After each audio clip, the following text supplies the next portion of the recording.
What if the greatest sermon that you ever deliver is not one that you preach, but it's one that you live?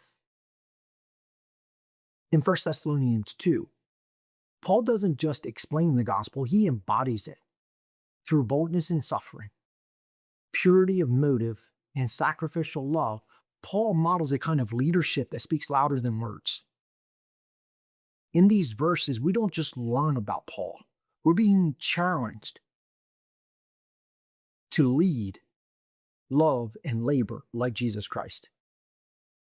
Let's look into Paul's letter here and put our theology into focus.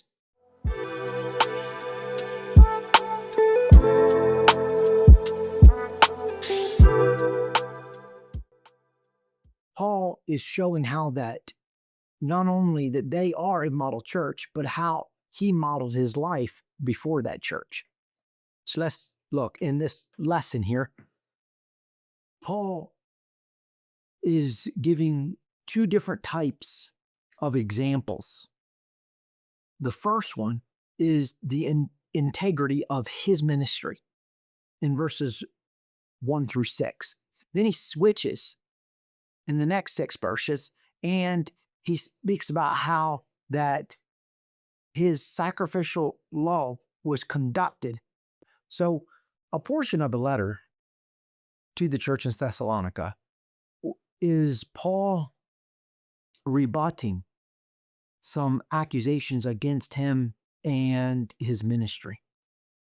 We will find that Paul does this all throughout his ministry, and there's actually a reason for that, is because Paul never went into a city but when he faced harsh opposition, because Paul was bringing a message that was contrary to that which people wanted to hear. So some of the accusations that Paul was trying to confront was the lack of apostolic authority. Like the church in Galatia, Paul was always faced the idea or the accusations that Paul had no authority where he was at. And the issue is most of Paul's converts were Gentiles. So then most of his opposition came from the Jews. And the opposition came from two different facets of the Jews. One, it came from without, from among the Pharisees and also the Sadducees. He had that to contend with.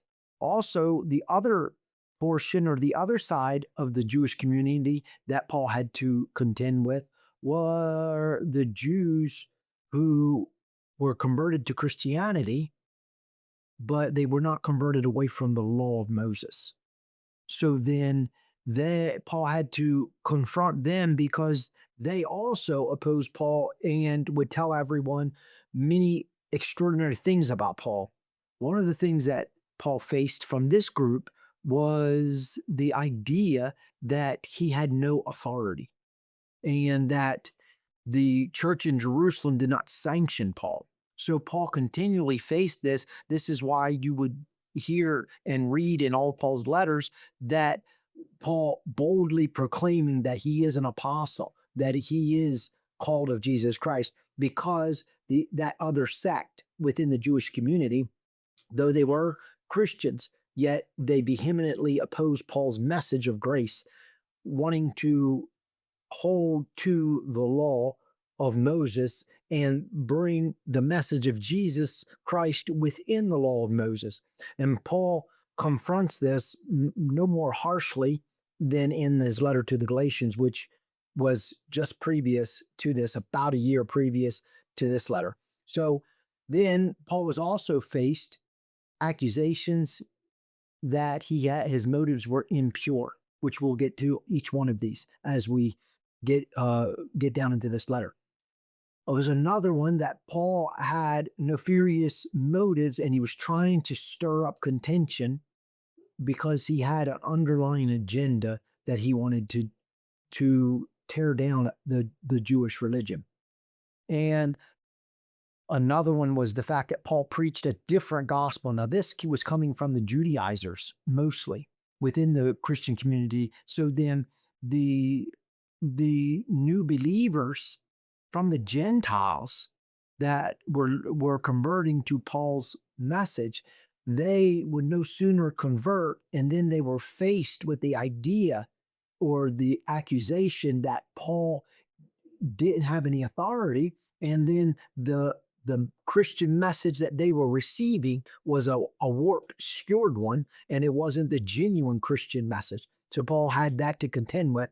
Then there was another accusation that to in Thessalonica that Paul was in it for financial greed. Now, there was one reason this was for this came to usually anyone who preached any type of spiritual message because there were sages who came within cities, a lot of the Greek cities, and they were trying to preach different messages to draw people into themselves that they may financially gain from them. Many of them were accused of trying to seduce women away from their husband's religion, and in doing so, with the hopes that those women would financially support them. So then Paul was accused of being one of those type of sages. So we'll see down Paul rebuffing that argument about himself that that's not never what he did. And this accusation here had a little bit gained a little bit of traction, and the reason why it gained some traction is because a lot of the influential women in the city of Thessalonica did convert to Paul's message, and there was a reason for that. We'll get it later on throughout these lessons. And then the last and final accusation that Paul was refuting was the accusation of hypocrisy. Or Paul is referring now, harking back to the city of Philippi. He says, "And were shamefully entreated, as you know, at Philippi, where we were bold in our God to speak unto you the gospel with much contention." So Paul here is referring back to his experience in the previous city before he came to Thessalonica. And in that city, for his preaching the gospel, Paul was publicly stripped, humiliated, flogged, and then imprisoned. Well, Paul is going to use this as an example of his character, how that most people would have immediately recognized what the region considered favorable words and what they disliked. And then they would have altered their message in accordance. And Paul is saying that no matter how I was treated in the previous city, I did not alter. I gave to you the whole truth. I did not just give you partial truth, things that the local populace would have liked. But I gave you all the truth, and I didn't alter my message. So then there's a there is a uh, there is a propendency amongst humans to immediately pick up on what is disfavored portions of our conversation, and then to immediately begin to mitigate them, and then to exalt those things that are being well received. But Paul believes that that is not being faithful. So then immediately he is reminding his audience that of his actions. And then Paul, because Paul wasn't in the city long at all before they would have received word of his public treatment in the previous city. So then Paul Paul is alluding to this right here, and he says with much boldness. Now, in the ancient Greek world, then there were many sages who had messages in which they proclaimed, and many of them, for the sake of the favor of the people, were were apt to say things that were pleasing. However, those sages that were willing to say things that weren't pleasing, but yet they themselves believed it to be the truth, the Greeks looked upon them with more respect. And that this is what Paul is alluding to when he said, we did it with boldness. We were saying the things that no one wanted to hear, and we did it with boldness. We openly proclaimed them. It wasn't as if we did it in a private meeting. And then Paul says, that it was the gospel of God or the good news of God, that God was sending the good news to the world. And he says that he did it with much anguish. The Greek word that Paul uses here is agon, which we also draw our Greek or our English word agony from. So Paul's saying that he was willing to say the things that are not pleasant, and he was willing to do it through much personal agony.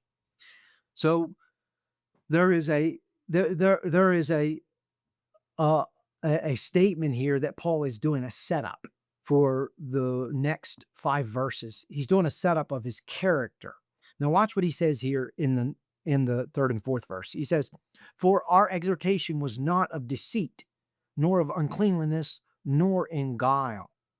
Okay, so then why is Paul saying this? Okay, so Paul is confronting the idea that, or the accusations that first he was his message was done in deceit. Now, in many of the cities where Paul went, Paul had to combat the idea that he was lying, or the fact that he had uh, unpure motives.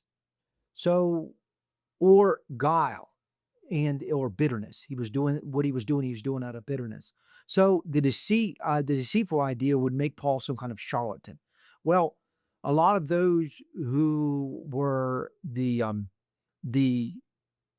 part of the Jews who were within the Christian community that did not receive Paul's message of grace, but wanted to confine Christianity within the limits and the realms of the Mosaic law.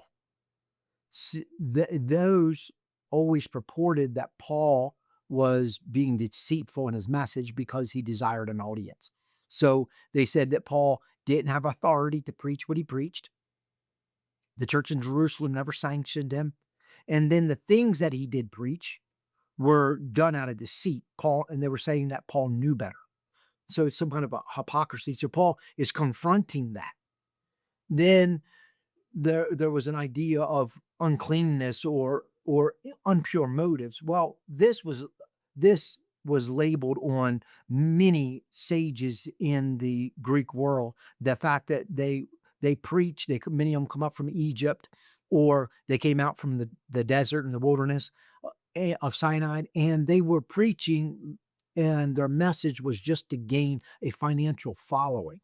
So then Paul is saying that I didn't do either one of that. I did not preach for either one of that. Now, in the next few verses, he's going to start giving evidence how he could not have been doing it for either of these reasons. And then Paul also says, nor for guile. Some people, there was a rumor that many of these Jews that were not within the Christian community, they were still within the Pharisaic community, that they spread about Paul. Now, we don't know if it had arisen this early or not, but there was the accusation that Paul was preaching for out of bitterness. So, and that was, if you'll remember in Paul's life, what happened is Paul had went to Jerusalem at about the age of 12, 14, so around there. And he studied under Gamaliel. He would have studied for about 12 years under Gamaliel. And being around the age of 24 to 26, his studies would have concluded. Now, it's most likely that Paul remained in Jerusalem. Strabo says that while Paul's home city of Tarsus rivaled Athens and Greece as education centers, that there was a propensity amongst the citizens of Tarsus to stay in the city where which they received their secondary education. And it appears that Paul did, because we find him at about the age of 28 when he stoned Stephen, still in the city of Jerusalem. So it's most likely that Paul did not return home after concluding his education with Gamaliel. Okay, so Paul excelled, he said, above all his contemporaries. One of his contemporaries was Gamaliel's son, a man by the name of Simon ben Gamaliel the first, was one of Paul's contemporaries. Now, Paul excelled above Gamaliel's own son. And we know this is that Gamaliel was the president of the Sanhedrin. He wasn't the high priest, but he was the president of the Sanhedrin. He was considered the light of the law. He was given that title. He was highly revered. When the Sanhedrin decided to pick out a capable man to root out the new belief called Christianity, to lead that, they chose Paul over any other man in Jerusalem at the time. Gamaliel evidently, obviously would have had a great sway. And Paul was chosen above Gamaliel's own son to lead this. Well, there was a rumor that the Jews who were following Paul from city to city, and because the Jewish community was a tight-knit community, the word would travel so quickly within the Jewish communities that oftentimes it outpaced the official Roman couriers. And the Romans were astounded that they would have a courier, maybe like leave Jerusalem or something like that.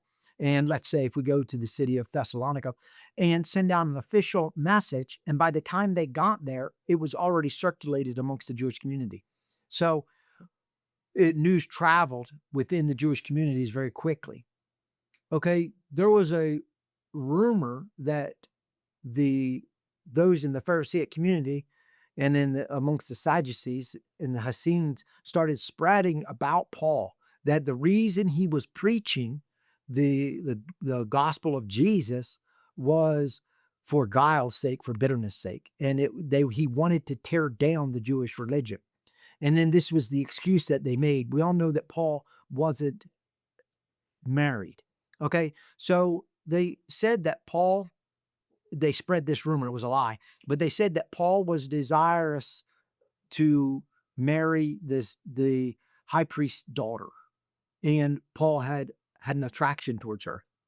So then Paul tried very hard. That's why Paul excelled within the Jewish community so well, is because Paul was trying so hard to win the favor of the high priest that he might marry his daughter. And so it was for this reason why Paul was able to excel, because he tried so hard. And then after Paul gained the top, and he was even at the point where he was persecuting Christians, somewhere at that period, the high priest turned him down and told him he would never let him marry his daughter. Well, then Paul, out of bitterness, they said, because of being rejected by the high priest, went about to destroy the Jewish religion. So this was a rumor starting to spread about. This may be what Paul is referring to here. He said that he wasn't preaching out of guile, or bitterness. But Paul had many accusations labeled against him, and now he is combating these. And now he's, like we said before, he's going to give evidence to why he couldn't have been doing it for any other reason than his right reasons.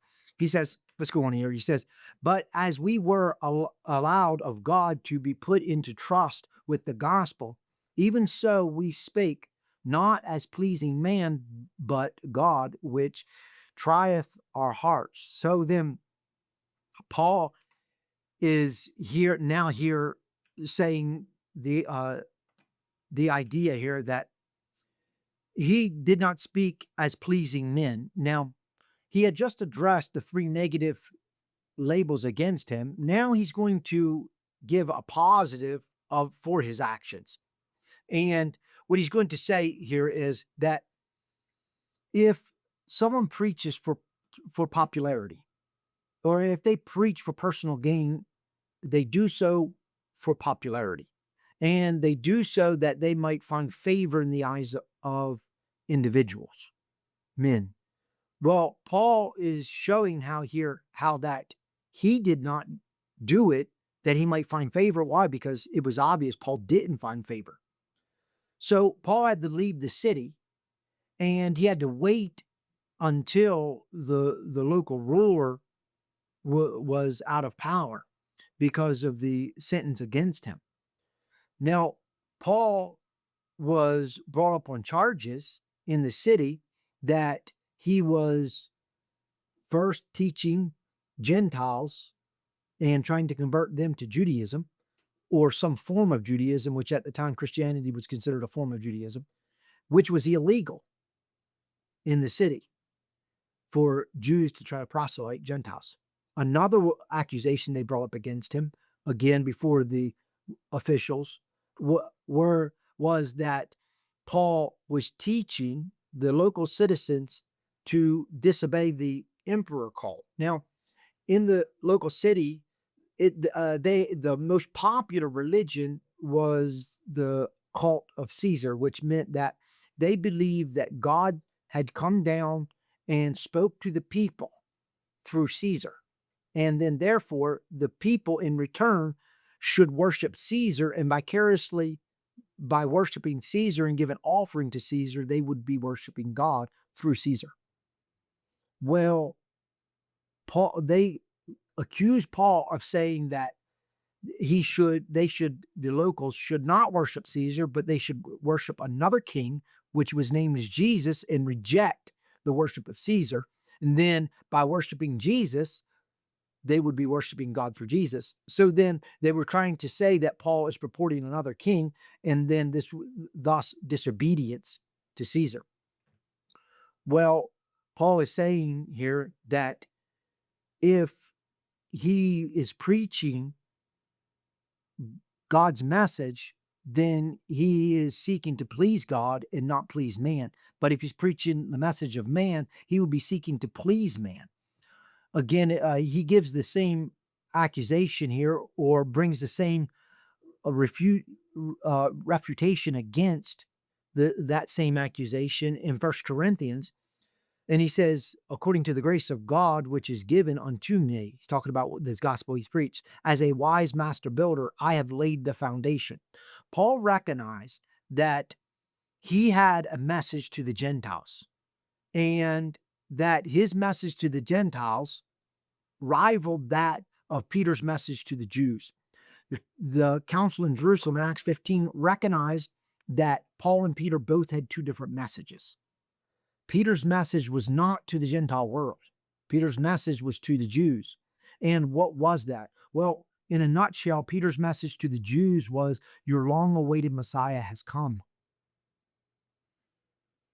Paul, again, at the same time, they recognized that Paul had a message to the Gentile world, and that they would both keep their respective places, and Peter would remain or confine his message to the Jewish community, and Paul would confine his message primarily to the Gentile community, because their message resonated with each community. And what was Paul's message? Paul's message was that God is the Savior of the world, the Savior of all humanity. Abraham, through physical lineage, is a father of many different tribes, the Jews being one of them, the Ishmaelites being another, the Edomites being another, and so many, the children of Ammon being another. So Abraham, through physical lineage, was a father of many tribes. However, through his faith, was the father of the faithful who through faith believed in God, which that also applied to the whole world.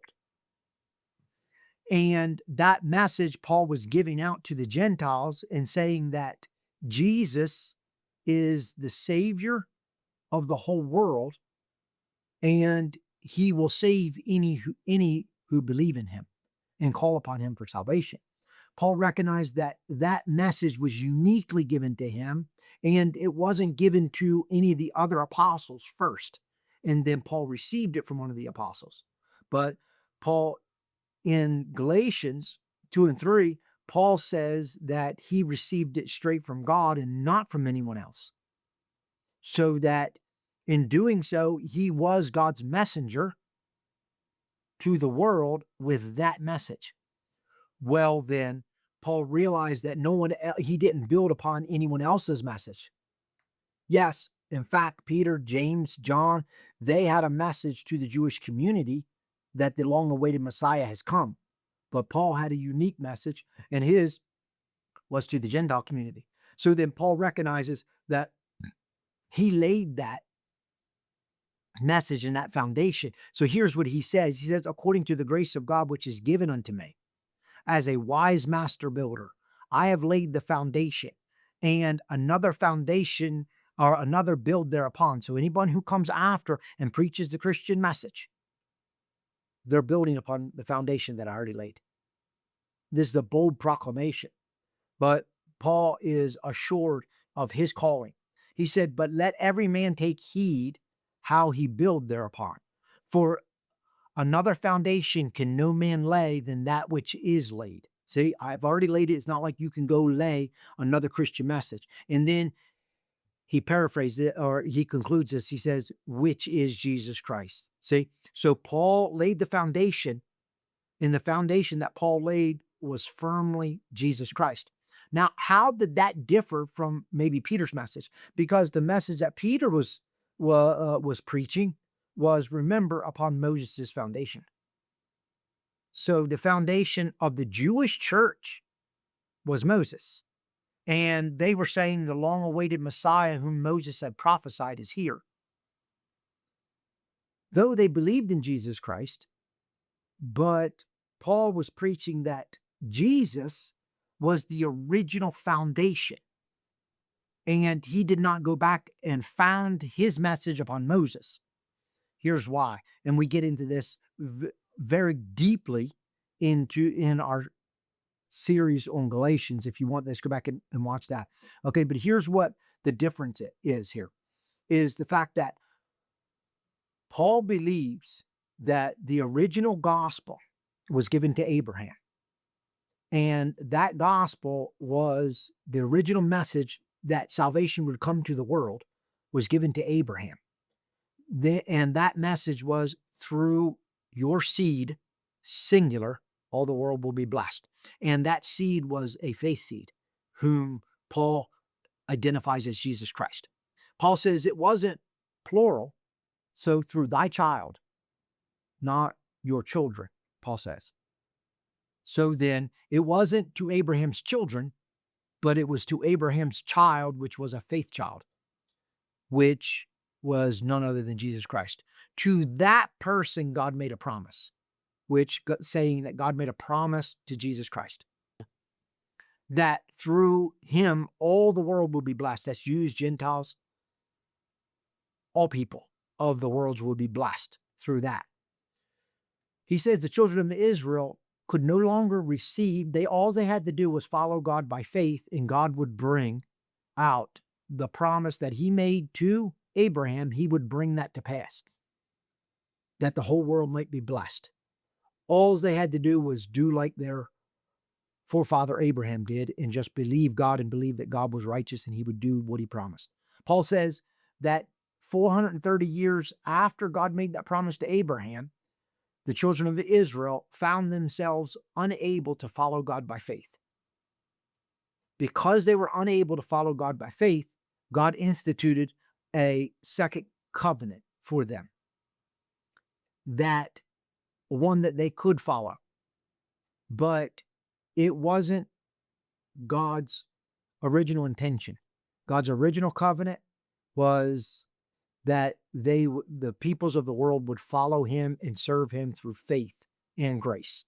Now, this is analogous to the idea that if a bank writes you a contract for, let's say, a 30-year mortgage, and you fall in default of that contract, and they write a supplementary contract that you can make 1 1/4 payments to get caught back up.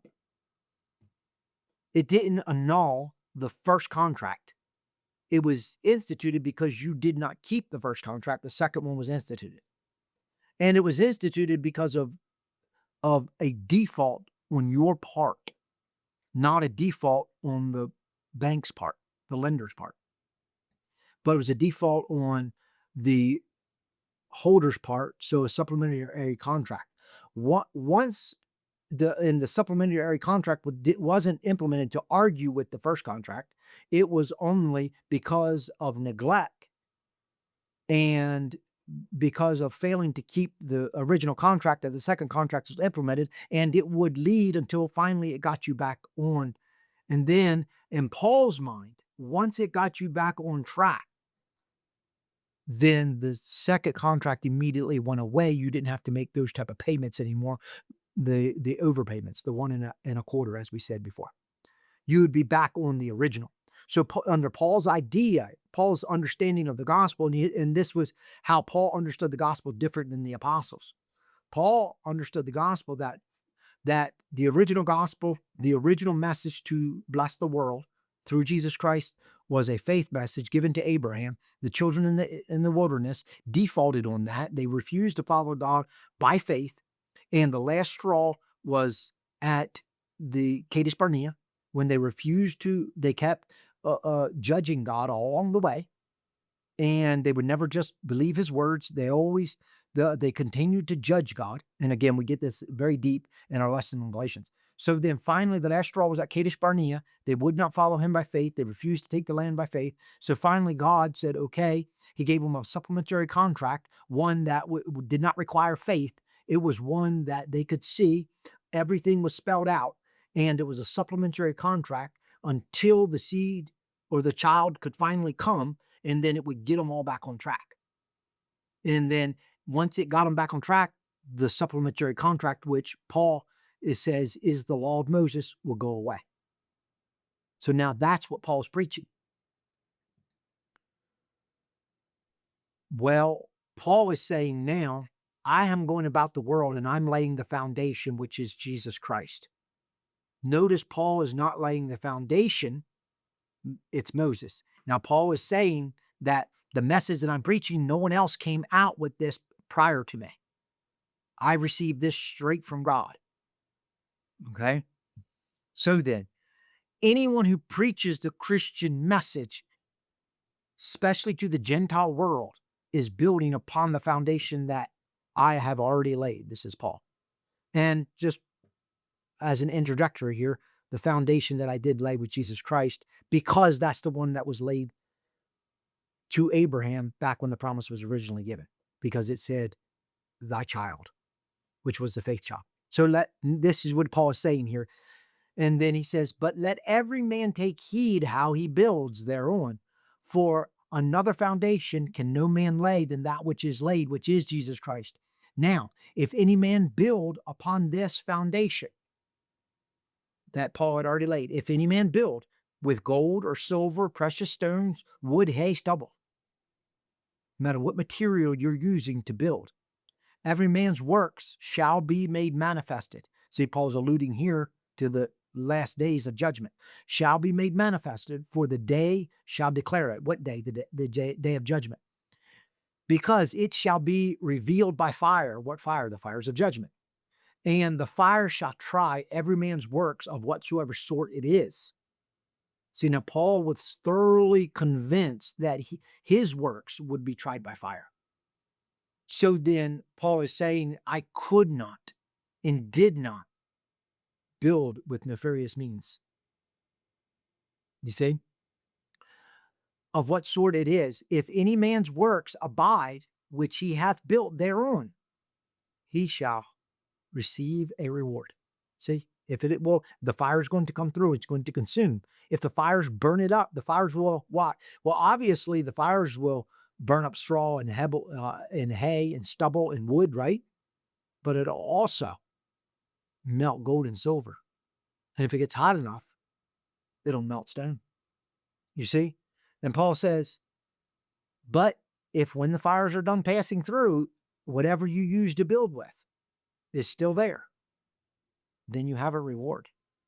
And he's primarily talking to ministers here. If any man's works shall be burnt, he shall suffer the loss of all things. But he himself shall be saved, yet so as by fire. See? You're saved, but through the judgment. So then this is what Paul is alluding to here. This was Paul's manner of life. So going back here, Paul says, again, he says, but as we were allowed of God to be put in trust with the gospel, that's the gospel Paul's talking about. Even so, we speak not as pleasing man, but God, that see, and so then that God that's going to try every man's heart. See, God knows.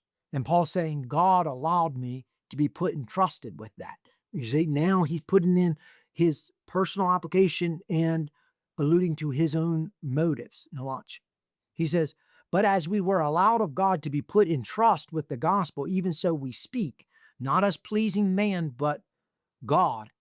You see? So this right here, he says, now, if we look at this right here, Paul is aware of this concept that if you try to please man, you won't please God. The two are at odds with each other, they're opposed to each other. And then Paul knows that they cannot be compared. If you're going in one direction, you can't be going in the other direction. And Paul believes that humanity, in all his letters we find this, Paul believes that humanity, by its very core and its nature, heads in an opposite direction than God does. Well, God said this in the Old Testament, what my ways are higher than your ways. And again, he said, speaking of Satan, he says, he has no part in me and I have no part in him. Well, Paul has this understanding that if you're trying to please man, you're heading in the opposite direction of God. For example, you cannot be heading north if you're heading south. The two are at complete odds with each other. In Galatians 1, in the 10th verse, he says the same thing. He says, for do I now persuade men or God? Or do I speak to please man? For if I yet please man, I shall not be the servant of Christ. Now, that's a strong statement, but this is actually Paul's belief that if mankind is pleased with your message, you are not pleasing God. You cannot. Well, where did Paul receive that understanding? Well, I believe he received it from Christ. In John 5:44, Christ said, how can you believe which receive honor one of another and seek not the honor that comes from God only?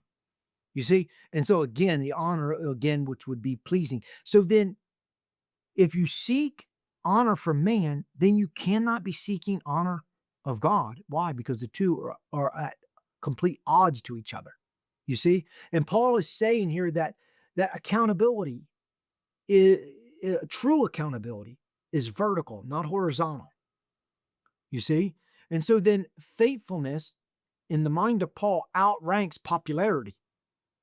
And Paul is trying to get this message across to his audience that faithfulness outranks popularity. And yes, many people try to gain popularity. But if they're gaining popularity, then that's the favor of men. They cannot be garnering the favor of God. So then, if I was actually pleasing God, it would stand to reason that's why humanity is angry with me. That's why they label me with all ungodly labels, Paul is saying here. So this is what Paul's trying to convey to his audience. So it would stand to reason not that I'm disapproved of God because men don't like me. Paul is saying that it would almost be a foregone conclusion that if I'm pleasing God, men won't like me. You see? And not that if men don't like you, then you obviously have to be pleasing God. Well, that would be a logical fallacy. However, because the idea here is, though A might equal B, it doesn't mean that B equals C, or it doesn't mean it can go in reverse. If A equals B, it doesn't mean B equals A. That would be a logical fallacy. For example, though it might be true that when it is raining, it's cloudy out, but you cannot reverse that concept. You cannot say if it's cloudy out, it's raining. Well, that's not true. Well, then here's what Paul is saying. that Paul is going in the one direction, though we know it doesn't necessarily flow back in the other direction. Paul is saying that if I'm pleasing God, it's obvious men will not be happy with me. You see? If A is true, then B is true. But not necessarily, we know that not necessarily if B is true, A has to be true. You see? So then, not because men are upset with me that I'm pleasing God, well, that's not true. But it is true in the forward direction. If A is true, then B is true. That if I am pleasing God, I know men won't be happy with me. Paul is saying that for assuredly. So he's laying that as a foundation.